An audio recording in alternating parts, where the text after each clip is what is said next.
जय भगवान श्री कृष्ण जी। जिन श्रद्धालु भक्तों ने श्रीमद् भगवद गीता का अध्ययन किया है, भगवान कृष्ण जी की कृपा से पढ़ा है और भगवान कृष्ण जी की असीम अनुकंपा से समझने का प्रयास किया है, और जहाँ तक वो समझ पाए हैं वहाँ तक उन्होंने समझा है,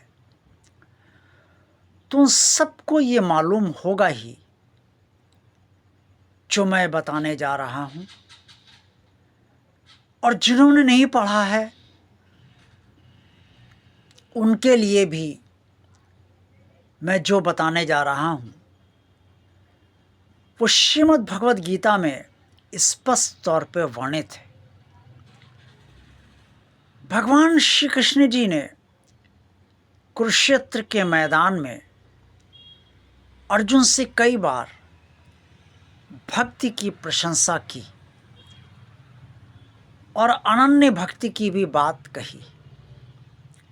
इस पर अर्जुन ने भगवान कृष्ण जी से ये पूछा कि प्रभु, जिस भक्ति की आप इतनी प्रशंसा कर रहे हैं और अनन्य भक्ति की बात कर रहे हैं, ये अनन्य भक्ति मनुष्य के लिए कैसे संभव हो सकती है? तो भगवान श्री कृष्ण जी ने अर्जुन से जो कहा वो मैं आपको बताने जा रहा हूँ। उन्होंने कहा, पार्थ, सब कर्मों को मेरे लिए ही करना, किसी से वैर भाव न रखना, आसक्ति रहित होना और मेरे प्रति ही परायण रहना ही मेरी अनन्य भक्ति है। अब सब कर्मों को भगवान के लिए करना, पहली बात, ये काम कैसे संभव हो? कभी कोई भी काम देखा जाता है जब हम सब करते हैं तो या तो हम अपने लिए करते हैं, ये सोच कर हमें अपने लिए करना है, या पत्नी के लिए करते हैं, या बच्चों के लिए करते हैं, और ये भी समझते हैं हमारी जिम्मेदारी है, करना है, या अन्य जिसके लिए भी करते हैं तो उसके लिए करते हैं, लेकिन जिम्मेदारी तब भी समझते हैं कि करना है।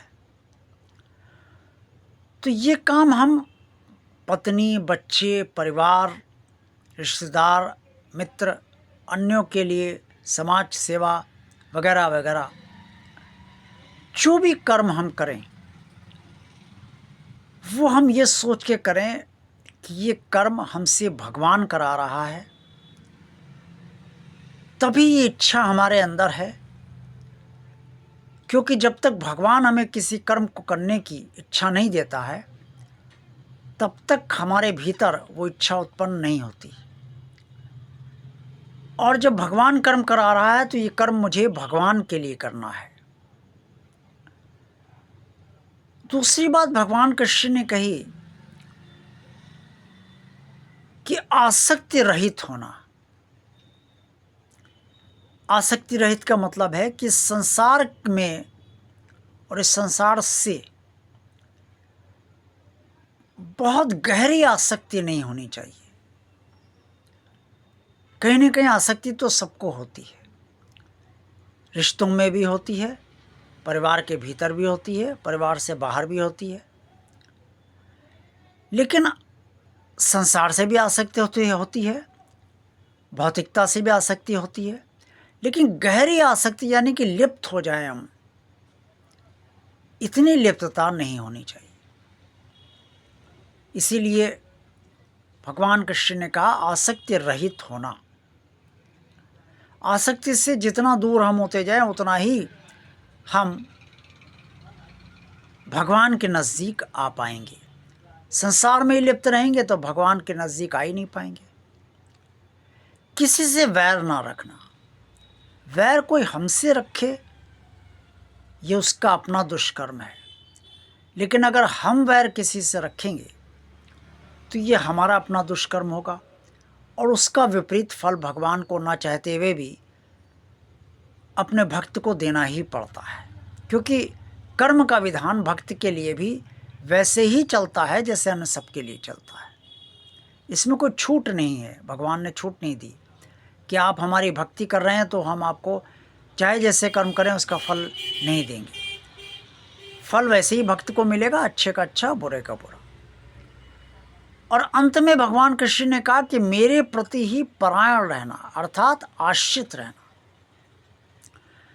जीवन की जो भी स्थित परिस्थिति हो, अच्छी और बुरी, बहुत बुरी या बहुत अच्छी या मध्यम, उस हर स्थित परिस्थिति में भगवान के प्रति आश्रित रहा जाए, ये सोचकर कि मेरा भगवान सब कुछ करेगा और सब मेरे भगवान को ही करना है और सब मेरा भगवान कर देगा।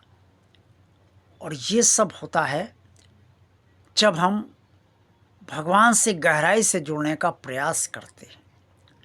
और भगवान से गहराई से हम कैसे जुड़ पाएंगे, यही बात भगवान कृष्ण ने इस तरह से तोड़ मरोड़ के समझाई कि सब कर्मों को भगवान के लिए करना,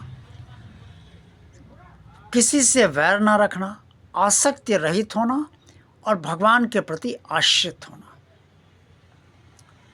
जैसे जैसे भगवान के बताए गए मार्ग पर हम चलते जाते हैं, वैसे वैसे हृदय से लगाव हमारा भगवान से बढ़ता जाता है।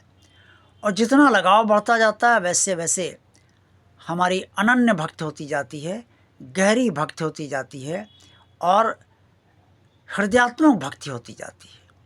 और यही तो भगवान अपने भक्त से चाहता है कि भक्त उसकी हृदयात्मक बुद्धि और हृदयात्मक भक्ति करे, ताकि भक्त का कल्याण हो और भक्त भगवान को इसी जन्म में प्राप्त कर सके। और जब तक उसका जीवन रहे उसकी सारी समस्याएं, संकटों का समाधान भगवान तब तक करता ही रहता है। देखते रहिए भगवान आप चैनल। वीडियो को लाइक कीजिए। चैनल अगर अभी तक सब्सक्राइब नहीं किया है तो सब्सक्राइब कर दीजिए। चैनल को ज़्यादा से ज़्यादा लोगों को शेयर कीजिए, ताकि भगवान आप चैनल का आने लोग भी आनंद आप सब की तरह लेते रहें। कमेंट्स बॉक्स में आप सब जो कुछ भी कहना चाहें अवश्य कहिए। आप सबका कल्याण हो। जय भगवान श्री कृष्ण जी।